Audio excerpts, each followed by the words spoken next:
गाड़ी लगाओ, ऐसे मत करो यार, सीधे रहो आपने।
स्वागत किया।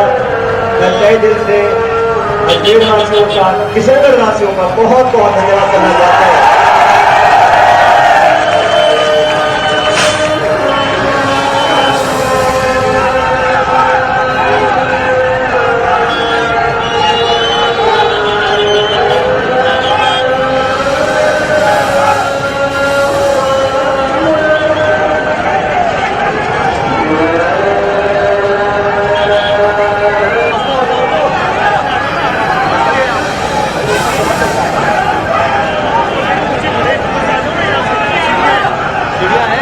साथियों, मैं काफी लंबे समय के बाद आज किशनगढ़ आया और हाँ, मैं सांसद था लगभग 10 साल पहले। तो मुझे लगा कुछ रिश्ते कमजोर हो गए होंगे,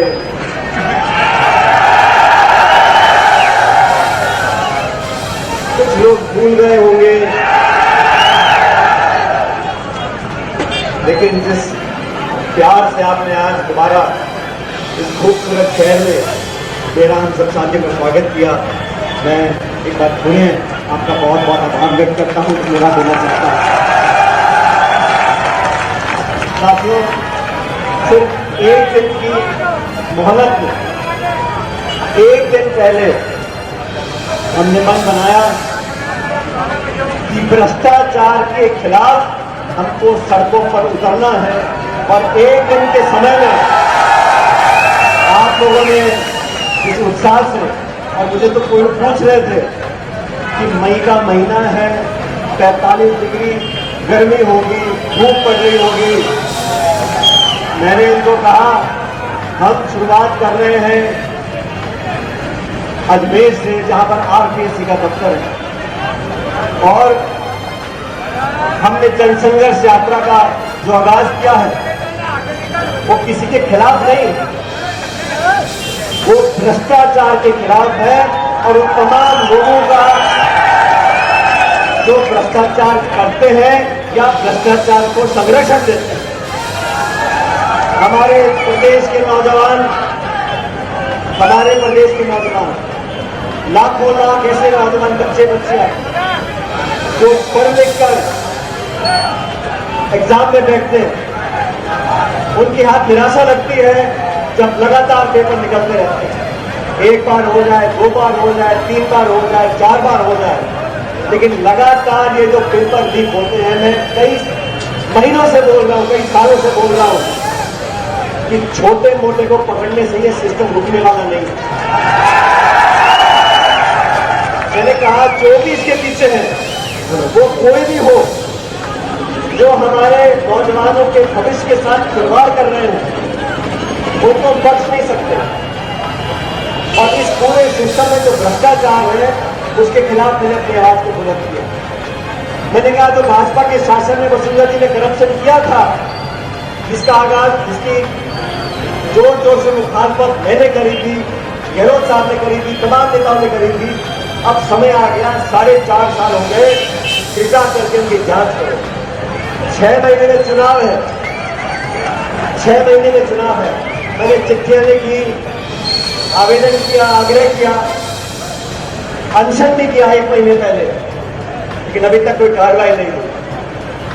ये जन संघर्ष हम लोग जो कर रहे हैं साथियों, इस तपती धूप में आपके साथ हम चल रहे हैं, सड़क पे लोगों की बात सुन रहे हैं, लोगों की आवाज बन रहे हैं और लोगों के लिए संघर्ष कर रहे हैं, जिसे मैं आपसे आग्रह करना चाहता हूं।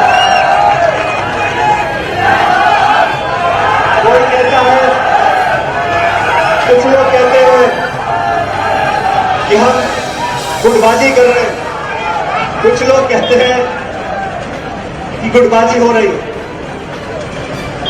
मैं भी प्रदेश सरकार में डिप्टी चीफ मिनिस्टर था, आराम से अपना टाइम निकालता, मुझे क्या पड़ी थी। लेकिन मैं इस राजस्थान के लोगों के लिए जो हमने सपने देखे हैं, उन सपनों को पूरा करने के लिए हमें और कुछ करने की जरूरत है।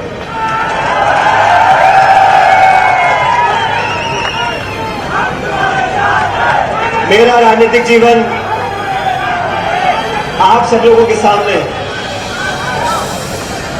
हमने हमेशा मुद्दों की बात की है, जबान पर हमेशा मैंने लगाम रखा है और कभी संयम नहीं खोया। मुझे लोगों ने बहुत कुछ कहा, मुझे लोगों ने क्या क्या नहीं कहा, मालूम है आप लोगों को क्या क्या बोला। मेरे जबान से कभी कोई बुरा शब्द निकला किसी के बारे में, लेकिन गलत भाषा ना बोलना, इसका ये मतलब नहीं है कि हम में स्वाभिमान की कमी है।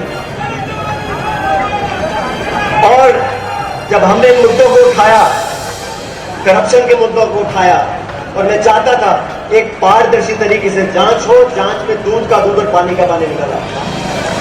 लेकिन जिन लोगों को डर लग रहा था, वो दूध और पानी छोड़ के दूध और नींबू की बात कर रहे थे। धीरे धीरे साफ हो गया कि कार्रवाई होने वाली नहीं है, लेकिन हम जनता के बीच में जाकर आप सबका समर्थन ले रहे हैं, क्योंकि मैं चाहता हूं कि राजस्थान में एक नया आगाज हो और हम सब लोग मिलकर ये दीमक की तरह हमको करप्शन जो भ्रष्टाचार खा रहा है, इसको खत्म करें। मेरे खिलाफ अगर कोई आरोप लगाता है, मैं इसको जनता के सामने रखना चाहता हूं।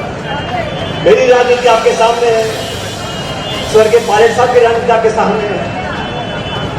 हमको भी जनता के आशीर्वाद से बड़े बड़े पदों पर काम करने का मौका मिला, लेकिन इन 45 सालों में मेरा सबसे घोर विरोधी भी होगा, वो हम पर उंगली नहीं उठा सकता। लेकिन राजनीति है, अभी तो ये आरोप लगे, अब हम सड़कों पर निकले हैं, ना जाने और क्या क्या आरोप लगाएंगे, मुझ पर लगाएंगे, साथियों पे लगाएंगे, नतीजों पे लगाएंगे, मुझ पर कितने नीचे से नीचे आरोप लगा लो, लेकिन मैं जनता के लिए संघर्ष करता रहा हूं और करता रहूंगा। मेरा व्यक्तिगत बैर किसी से नहीं है, मेरी व्यक्तिगत झगड़ा लड़ाई किसी से नहीं। मैं तो सिर्फ मुद्दों की बात कर रहा हूं, नौजवानों के भविष्य को बेहतर बनाने की बात कर रहा हूं। और मैं आप लोगों से आग्रह करता हूं, नौजवान जो हमारे 18 से 30 साल के हैं, 36 कौम के हमारे नौजवान लड़के लड़कियां जो पढ़ लिख रहे हैं, जिनके माँ बाप मजदूरी करते हैं, मेहनत करते हैं, किसानी करते हैं, दुकानदारी करते हैं, वो कैसे कैसे 20-50 हजार रुपए, लाख रुपए इकट्ठा करते हैं, बच्चों को ट्यूशन पढ़ाते हैं, वो मेहनत करते हैं 7-2 साल, और फिर उनके अरमानों पर पानी गिर जाता है। कोई ओवरेज हो जाता है, किसी को सदमा लगता है और अंदर से एक खोखलापन महसूस होता है। इसमें बदलाव देने के लिए अभी हमारे आरपीएससी में एक सदस्य को अरेस्ट किया। आजाद भारत में पहली बार किसी आरपीएससी के मेंबर को अरेस्ट किया। ये पूरा जो ढांचा है, इसको मूल छूट परिवर्तन करने की जरूरत है। मेरा संघर्ष जनता के लिए, मैंने एक दिन पहले कहा जयपुर में, मैंने कहा मैं तो आरपीएससी से लेके जहां पर ये पूरा सिस्टम बैठा है मेरे में, वहां से लेके जयपुर तक चलूंगा, जनता के बीच में रहूंगा, आपका आशीर्वाद बटोरूंगा, आपसे प्यार मांगूंगा, आशीर्वाद मांगूंगा। और मैं धन्यवाद देना चाहता हूं कि आप लोगों ने मेरी दिल खोल कर दिया। आज कोई चुनाव नहीं है, कोई सभा नहीं है, कोई टिकट नहीं है, कोई वोट नहीं है, लेकिन जो अपनेपन का संबंध इस प्रदेश की जनता से हम लोगों ने कायम किया है, मैं सचमुच उसका बहुत बहुत कायल हूं। और आपको फिर से आग्रह करना चाहता हूं, मुझ पर कोई कैसी भी बात कर दे, मुझ पर कोई कैसा भी आरोप लगाए, मैं परवाह नहीं करता। मैं मेरे नौजवान साथियों, मैं आपको आह्वान करता हूं, हम सब लोग जो सड़कों पर चल रहे हैं, हम अपने लिए नहीं चल रहे हैं। हमारे नौजवान बहनों भाइयों का भविष्य बेहतर हो, ये हमारी जिम्मेदारी है, इसलिए सड़कों पर नाप रहे हैं। मैं आपसे आग्रह करता हूं, जयपुर तक हम लोग चलेंगे, भारी तादाद में लेकर चलेंगे, अपने संकल्प को लेकर चलेंगे, अपने संघर्ष को लेकर चलेंगे, और आप लोगों की आवाज को बुलंद कर इस नौजवान का भविष्य बेहतर बनाएंगे। आप सब लोगों का बहुत बहुत धन्यवाद। जय हिंद, राम राम।